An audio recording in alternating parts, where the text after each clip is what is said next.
Good morning students. Last video के last में जो हमारा रनिंग टॉपिक था वो था रिडक्शन ऑफ नाइट्रो कंपाउंड्स। इसमें हमने देखा कि नाइट्रो कंपाउंड का रिडक्शन 3 स्टेप्स में होता है। फर्स्ट स्टेप में नाइट्रोसो कंपाउंड ऑब्टेन होते हैं, सेकंड स्टेप में हाइड्रोक्सिल एमीन ऑब्टेन होता है एंड थर्ड स्टेप में कम्प्लीटली रिड्यूस्ड हो जाता है NO2 group and we get amine. And we saw that when reduction is occur on in acidic medium we get amine, means NO2 group is completely reduced in NH2 group. In neutral medium NO2 group only reduced up to second step, means NO2 group reduced into hydroxylamine NHOH group.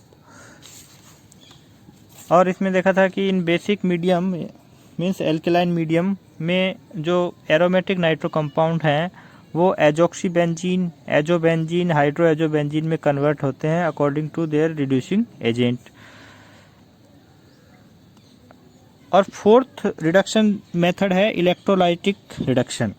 Electrolytic reduction of nitrobenzene is in weakly acidic medium give aniline, whereas if reduction is carried out in strongly acidic medium para-aminophenol is formed। देखिए इसमें क्या होता है, nitrobenzene के reduction method ही है electrolytic reduction, और जो reduction medium है उसके अकॉर्डिंग प्रोडक्ट चेंज हो जाते हैं। यदि रिडक्शन मीडियम वीक एसिडिक है, वीक एसिडिक मीडियम में रिडक्शन करवा रहे हैं किसका, नाइट्रोबेंजीन का, इलेक्ट्रोलाइसिस रिडक्शन करवा रहे हैं, तो इसका कंप्लीट रिडक्शन हो जाता है, NO2 ग्रुप NH2 में चेंज हो जाता है और हमें एनिलीन ऑब्टेन होती है। ये क्या है, एनिलीन। और यदि हमारा मीडियम स्ट्रॉन्ग एसिडिक है तो सेकंड स्टेप तक ही रिडक्शन होता है NO2 ग्रुप का, और फिर ये जो बनता है हाइड्रोक्सिलामीन, इसमें रीअरेंजमेंट होता है, यानी कि रिडक्शन तो यहीं तक ही होता है, फिर इसमें रीअरेंजमेंट होता है। उसमें क्या होता है, जो नाइट्रोजन से जुड़ा हाइड्रोक्सिल ग्रुप है, OH ग्रुप है, ये इसके पैरा पोजिशन पे जो कार्बन है उसके ऊपर चला जाता है, और यहाँ से जो हाइड्रोजन रिमूव होगा वो हाइड्रोजन आके इस नाइट्रोजन से जुड़ जाता है, तो इसीलिए यहाँ बन जाता है NH2 और ये OH यहाँ चला जाता है।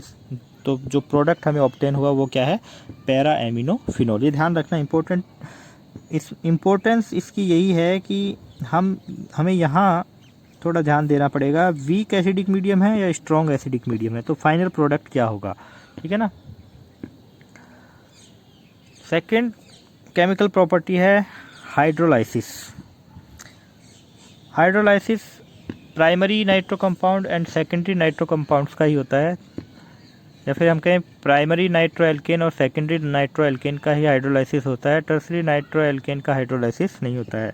Primary nitro alkanes when heated with concentrate HCl और 85% H2SO4 it hydrolysed into carboxylic acid and hydroxylamine. ये हमने लिया है nitro ethane, primary nitro alkene है। क्यों है, क्योंकि NO2 ग्रुप जिस कार्बन से जुड़ा है उस कार्बन से एक ही कार्बन और जुड़ा हुआ है। तो इसका जब हाइड्रोलाइसिस करवाएंगे तो ये ध्यान रखना है कि हमें दो तरह के प्रोडक्ट ऑब्टेन होते हैं, कार्बोक्सिलिक एसिड एंड हाइड्रोक्सिलैमीन। तो प्रोडक्ट कैसे आप एज्यूम करोगे कि NO2 ग्रुप तो चेंज हो जाता है NH2OH में, और ये जो कार्बन चेन है ये कार्बोक्सिलिक एसिड में चेंज हो जाती है। NO2 ग्रुप जिस कार्बन से जुड़ा है वो कार्बन COOH में चेंज हो जाता है, और फिर पीछे की जो कार्बन चेन है वो ऐसी कैसी लिख दी जाती है, ठीक है ना। जैसे एक एग्जांपल इसमें और देख लेते हैं जिससे आपको थोड़ा क्लियर हो।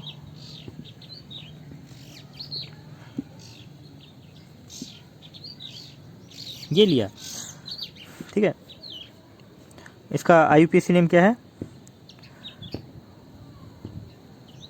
2-मेथिल 1-नाइट्रोप्रोपेन। 2-मेथिल 1-नाइट्रोप्रोपेन है, 1 डिग्री नाइट्रो कंपाउंड है या 1 डिग्री नाइट्रो एल्केन है, क्योंकि NO2 ग्रुप जिस कार्बन से जुड़ा है वो तो केवल एक ही कार्बन से जुड़ा हुआ है, बाकी तो 2 हाइड्रोजन और एक NO2 ग्रुप है। तो ये 1 डिग्री नाइट्रो एल्केन है। जब इसका रिडक्शन होगा तो NO2 ग्रुप हाइड्रोलाइसिस होगा तो NO2 ग्रुप किस में चेंज हो जाएगा, NH2OH में, ठीक है, एक प्रोडक्ट तो ये हो गया। और इससे जुड़ा 1 डिग्री कार्बन किस में चेंज हो जाएगा, COOH में, CH3CH और इससे CH3 जुड़ा हुआ था। ये हमारा सेकंड प्रोडक्ट हमें ऑब्टेन हो गया। मान लिया आपका रिएक्टेंट ये है, तो ये भी एक तरह से 1 डिग्री कैटेगरी में ही रखा जाएगा। NO2 समूह जिस कार्बन से जुड़ा है उस कार्बन को COOH में चेंज करना है। अब एक ही कार्बन का कार्बोक्सिलिक एसिड कौन सा होता है? एक ही होता है, फॉर्मिक एसिड। तो हमारा प्रोडक्ट इससे ये ऑब्टेन हुआ, और ये किस में चेंज होता है? NH2OH में। तो कहीं कंफ्यूज होने की जरूरत नहीं है, यहाँ इसकी मैकेनिज्म की हमें कोई ज़रूरत नहीं है, ना ही मैकेनिज्म देखनी है कि ये COOH में कैसे चेंज हुआ, ये NH2OH में कैसे चेंज हुआ। कभी क्लास में इस पर अलग से कभी डिस्कशन करेंगे, लेकिन बोर्ड एग्ज़ाम के सिलेबस में इनकी मैकेनिज्म हमें कोई ज़रूरत नहीं है। और अब बात करते हैं सेकेंडरी नाइट्रोएल्केन की। सेकेंडरी नाइट्रोएल्केन का हाइड्रोलाइसिस करवाते हैं तो फिर हमें कीटोन ऑब्टेन होता है। और इसमें विशेष बात यह है कि सेकेंडरी नाइट्रोएल्केन के 2 मॉलिक्यूल आपस में रिएक्ट करते हैं और कीटोन, नाइट्रस ऑक्साइड और एंड वाटर मॉलिक्यूल हमें ऑब्टेन होते हैं। तो यहाँ देखिए हमने ये लिया है, तो इसमें ये देखना है कि NO2 ग्रुप जिस कार्बन से जुड़ा है, यानी कि सेकेंडरी कार्बन को CO में चेंज कर दो, ठीक है, और वही हमारा कीटोन प्रोडक्ट होगा। इसको CO में चेंज कर दो, और 2 मॉलिक्यूल लिए हैं और एक मॉलिक्यूल बनेगा N2O। तो 2 नाइट्रोजन चाहिए नाइट्रस ऑक्साइड के लिए, एक नाइट्रोजन तो एक मॉलिक्यूल से आती है और सेकंड नाइट्रोजन सेकंड मॉलिक्यूल से आती है, इसलिए 2 मॉलिक्यूल्स कम से कम एक रिएक्शन प्रोसेस में हमें ज़रूरी होते हैं, और एक वाटर मॉलिक्यूल रिलीज होता है, ठीक है ना। 3 degree nitro alkane do not give hydrolysis reaction. Third है reaction with nitrous oxide HNO2। इसमें भी primary and secondary nitro alkane ही नाइट्रस एसिड यानी कि HNO2 से रिएक्ट करते हैं। 3 degree nitro alkane nitrous acid से रिएक्शन नहीं करता। रीज़न है कि अल्फा हाइड्रोजन होने ज़रूरी हैं, और 3 डिग्री नाइट्रो एल्केन में अल्फा हाइड्रोजन नहीं होते। तो 1 डिग्री और 2 डिग्री दोनों ही नाइट्रस एसिड से रिएक्ट कर सकते हैं। Primary nitro alkane react with nitrous acid to form nitrolic acid which gives red colour with NaOH। देखिए ये रिएक्शन हमने कहाँ देखी थी? Distinction between 1 degree 2 degree and 3 degree alcohols में ये रिएक्शन आई थी विक्टर मेयर मेथड में, वहाँ से ही ये यहाँ पर आई है। मैंने वहाँ भी बताया था कि जब हम नाइट्रो कंपाउंड्स का स्टडी करेंगे तो वहाँ भी ये रिएक्शन आएगी। देखिए ये है HNO2 की स्ट्रक्चर, ये है 1 डिग्री नाइट्रो एल्केन, और ये जब आपस में रिएक्ट करते हैं तो NO2 जिस कार्बन से जुड़ा है अल्फा कार्बन, उस कार्बन के हाइड्रोजन रिएक्शन में पार्टिसिपेट करते हैं और वाटर मॉलिक्यूल रिलीज होता है। तो देखिए ये है नाइट्रोएथेन, ये हाइड्रोजन रिएक्शन में पार्टिसिपेट करेंगे और वाटर मॉलिक्यूल रिलीज करेंगे। तो वाटर मॉलिक्यूल में 2 हाइड्रोजन और 1 ऑक्सीजन होती है, तो 2 हाइड्रोजन तो हैं, 1 ऑक्सीजन कहाँ से मिलेगी? नाइट्रस एसिड से मिलेगी। नाइट्रस एसिड के इस ऑक्सीजन को, जो सिंगल ऑक्सीजन डबल बॉन्ड से जुड़ा हुआ है, इसको इस साइड में कर देते हैं और OH को इस साइड में कर देते हैं। यहाँ से H2 निकली, यहाँ से ऑक्सीजन निकली। तो देखिए हमें क्या ऑब्टेन हुआ? CH3। इस कार्बन की 2 वैलेंसी फ्री हुई है 2 हाइड्रोजन निकलने से, इस नाइट्रोजन की 2 वैलेंसी फ्री हुई है, ऑक्सीजन डबल बॉन्ड से जुड़ा हुआ था, तो कार्बन नाइट्रोजन के बीच में डबल बॉन्ड बन जाता है। बाकी जैसा था वैसे के वैसे ही बॉन्डिंग टाइप ऐसे कैसे ही शो कर दो। इसे बोलते हैं नाइट्रोलिक एसिड। इसको जब बेस में यानी कि सोडियम हाइड्रोक्साइड में डिजॉल्व करते हैं तो रेड कलर हमें ऑब्टेन होता है, और फिर हमने वहाँ कहा था कि रेड कलर आते ही हम कंफर्म कर देते हैं कि प्राइमरी अल्कोहल जो हमें रिएक्टेंट दिया था वो प्राइमरी अल्कोहल है, ठीक है ना। और 2 डिग्री जो नाइट्रो एल्केन है, जैसे कि यहाँ एग्जांपल इसका लिया है, ये भी नाइट्रस एसिड से रिएक्ट कर सकते हैं, और नाइट्रस एसिड से रिएक्ट करके यहाँ से भी वाटर मॉलिक्यूल रिलीज होगा, और वैसे ही होगा, यानी कि जो अल्फा कार्बन है उसका हाइड्रोजन वाटर मॉलिक्यूल के फॉर्मेशन में पार्टिसिपेट करेगा। लेकिन ये तो अकेला है, तो एक ऑक्सीजन और एक हाइड्रोजन कहाँ से मिलेगा? HNO2 से मिलेगा। अब की बार इसका OH इस साइड में कर देंगे और O इस साइड में कर देंगे, तो यहाँ से वाटर मॉलिक्यूल रिलीज हो जाएगा, ठीक है। बाकी जैसा लिखा है वैसा का वैसा ही लिख देते हैं। कार्बन की 1 वैलेंसी फ्री हुई है, नाइट्रोजन की 1 वैलेंसी फ्री हुई है, तो कार्बन नाइट्रोजन के बीच में अब की बार सिंगल बॉन्ड बनेगा। बाकी जैसा है वैसा का वैसा। ये इसे बोलते हैं स्यूडोनाइट्रोल।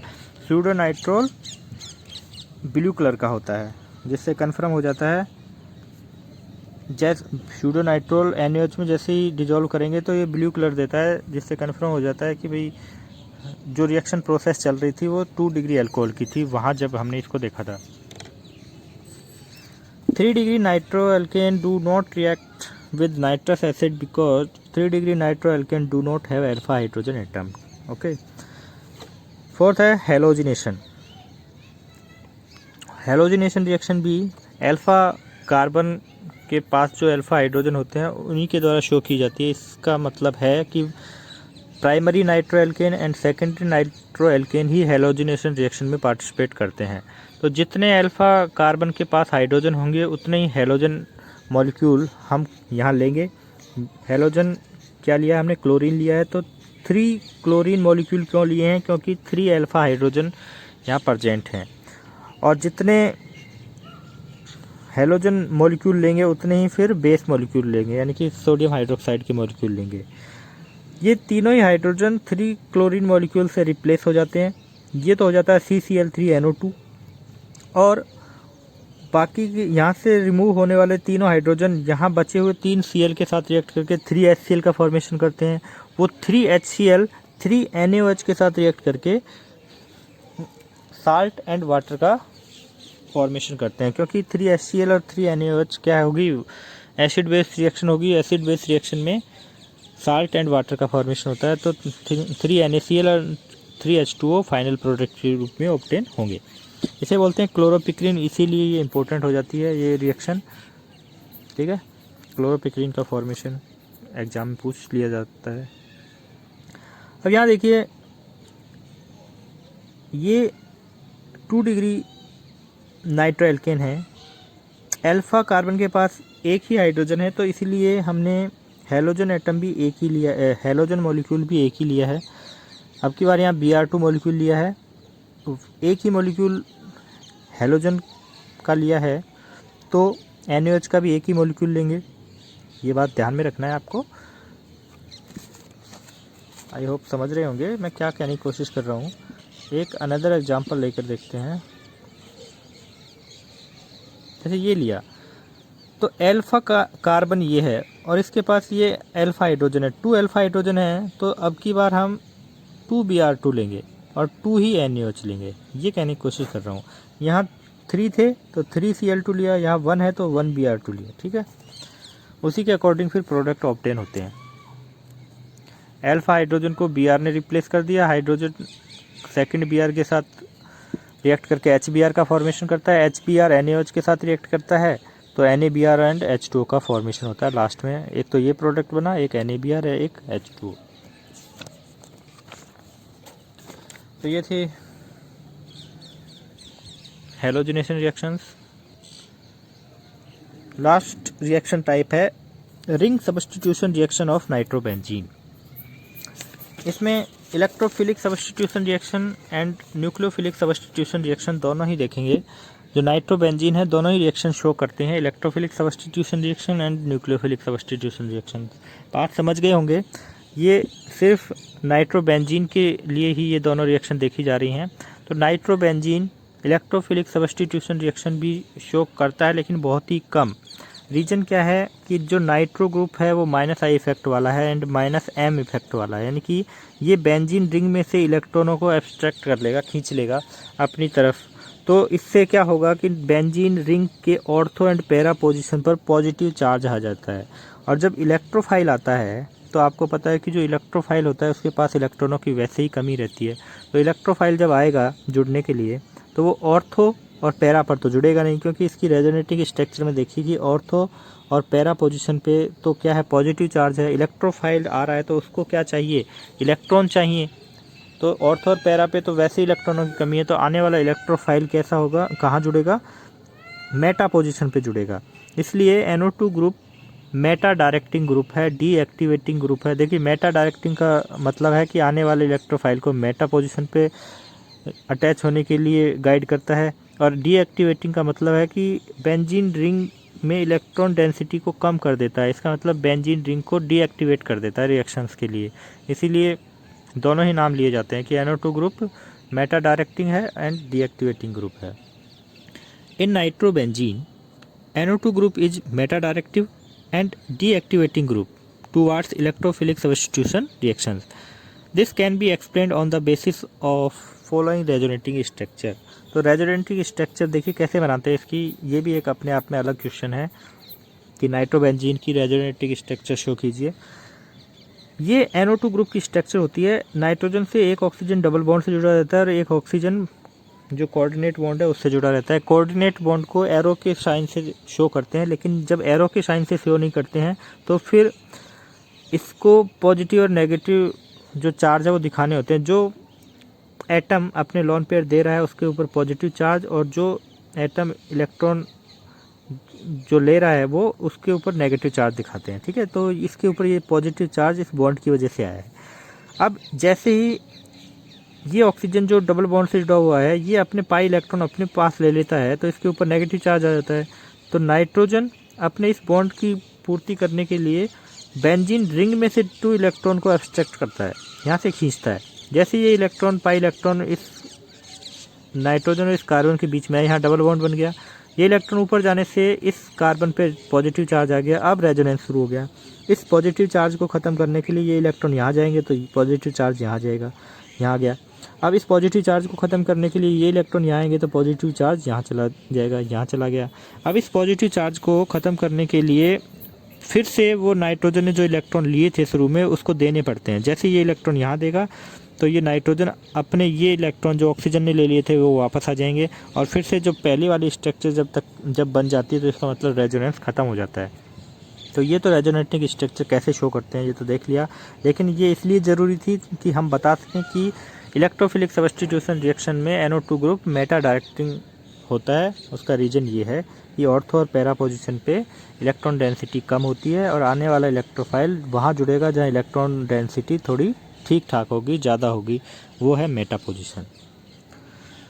यही बताया गया है। Due to -I effect and -M effect the electron density on benzene ring becomes less, therefore it is less reactive towards electrophilic substitution reactions. तो ये उस क्वेश्चन का आंसर हो सकता है जिसमें अगर ये पूछा जाए कि नाइट्रोबेंजीन इलेक्ट्रोफिलिक सब्स्टिट्यूशन रिएक्शंस के लिए लेस रिएक्टिव क्यों है, तो उसका रीज़न यही है कि NO2 ग्रुप डीएक्टिवेटिंग ग्रुप है। ये बेंजीन रिंग में इलेक्ट्रॉन डेंसिटी कम कर देता है, इसीलिए आने वाले इलेक्ट्रोफाइल के लिए डीएक्टिवेटिंग ग्रुप की तरह ये काम करता है। यानी कि इलेक्ट्रोफिलिक सब्स्टिट्यूशन रिएक्शन के लिए नाइट्रोबेंजीन इतना अवेलेबल नहीं होता है, और फिर भी अगर करवानी है तो वो मेटा पोजीशन पे आके जुड़ेगा। But at Meta position the electron density becomes more than ortho and para positions, therefore electrophile will attack on Meta position giving Meta derivatives. जैसे कि इन रिएक्शंस में देखने को मिल रहा है, concentrate HNO3 nitric acid and concentrate H2SO4 की presence में ये रिएक्शन होती है। तो हमें पता है कि HNO3 एंड H2SO4 से NO2 प्लस यानी कि नाइट्रो ग्रुप इलेक्ट्रोफाइल के रूप में हमें ऑब्टेन होता है, और वो कहाँ आकर जुड़ जाता है, फिर मेटा पोजीशन पे आके जुड़ जाता है और मेटा डाइनाइट्रोबेंजीन हमें ऑब्टेन होती है। इसी तरह से क्लोरीनेशन करवाएंगे FeCl3 की प्रेजेंस में, तो जो Cl प्लस आयन होगा वो मेटा पोजीशन पे आके जुड़ जाएगा, और वो जो हाइड्रोजन यहाँ से रिप्लेस हुआ है वो दूसरे Cl के साथ रिएक्ट करके HCl मॉलिक्यूल का फॉर्मेशन कर लिया। H2O नहीं है, HCl मॉलिक्यूल का फॉर्मेशन हो जाता है। ओनली H2SO4 की प्रेजेंस में सल्फोनेशन होता है, यानी कि SO3H प्लस इलेक्ट्रोफाइल कहाँ के जुड़ेगा, मेटा पोजीशन पे। यहाँ से जब H2SO4 में से OH माइनस निकल जाता है तो SO3H प्लस बचता है जो कि इलेक्ट्रोफाइल है, ये मेटा पोजीशन पे आके जुड़ गया, और जो H यहाँ से निकला उस OH के साथ रिएक्ट करके H2O मॉलिक्यूल का फॉर्मेशन कर देता है। तो ये इलेक्ट्रोफिलिक सब्स्टिट्यूशन रिएक्शन है। इनमें हमने देखा कि सारे इलेक्ट्रोफाइल कहाँ का जुड़ रहे हैं, मेटा पोजीशन पे आके जुड़ रहे हैं। और हम कह रहे हैं कि न्यूक्लियोफिलिक सब्स्टिट्यूशन रिएक्शंस भी नाइट्रोबेंजीन शो करते हैं। तो आप समझ गए होंगे कि न्यूक्लियोफाइल जब आएगा तो वो इलेक्ट्रॉन लेकर आता है, तो न्यूक्लियोफाइल कहाँ जुड़ेगा? ऑब्वियसली या तो मेटा पे जुड़ेगा या फिर पैरा पे जुड़ेगा, क्योंकि मेटा और पैरा पोजीशन ही ऐसी पोजीशन है जहाँ इलेक्ट्रॉन डेंसिटी कम है, क्योंकि आने वाला इलेक्ट्रॉन लेकर आ रहा है तो वो तो वहीं जुड़ेगा जहाँ इलेक्ट्रॉन डेंसिटी कम है, जहाँ पॉजिटिव चार्ज है। इसीलिए न्यूक्लियोफाइल्स के लिए NO2 group ortho and para directing होता है। From resonating structure of nitrobenzene, it is clear that electron density is reduced at ortho and para position. So, nucleophile in presence of strong base like solid potassium hydroxide is substituted at ortho and para position in nitrobenzene. जैसे कि ये reaction में experiment किया गया है कि potassium hydroxide से nucleophile हमें ऑब्टेन हो रहा है OH-। ये OH- जब इसके पास आएगा तो NO2 ग्रुप की रेजोनेटिक स्ट्रक्चर की वजह से, यानी कि NO2 ग्रुप के डीएक्टिवेटिंग इफेक्ट की वजह से ऑर्थो एंड पैरा पोजीशन पे इलेक्ट्रॉन डेंसिटी कम हो जाती है। इसलिए आने वाला OH या तो ऑर्थो पे जुड़ेगा या फिर पैरा पे हमें जुड़ा हुआ दिखेगा, या तो ऑर्थो नाइट्रोफिनॉल ऑब्टेन होगा या फिर पैरा नाइट्रोफिनॉल ऑब्टेन होगा। तो ये थे 13 चैप्टर के वीडियोज कंप्लीट हो चुके हैं। 13 चैप्टर कंप्लीट हो चुका है। ये इंपॉर्टेंट क्वेश्चंस हैं, वीडियोज को देखिए, ये सारे क्वेश्चन सॉल्व कीजिए, आपने कर भी लिए होंगे। और इसका फिर नाइट्रो कंपाउंड्स का संडे को टेस्ट होगा। Thank you.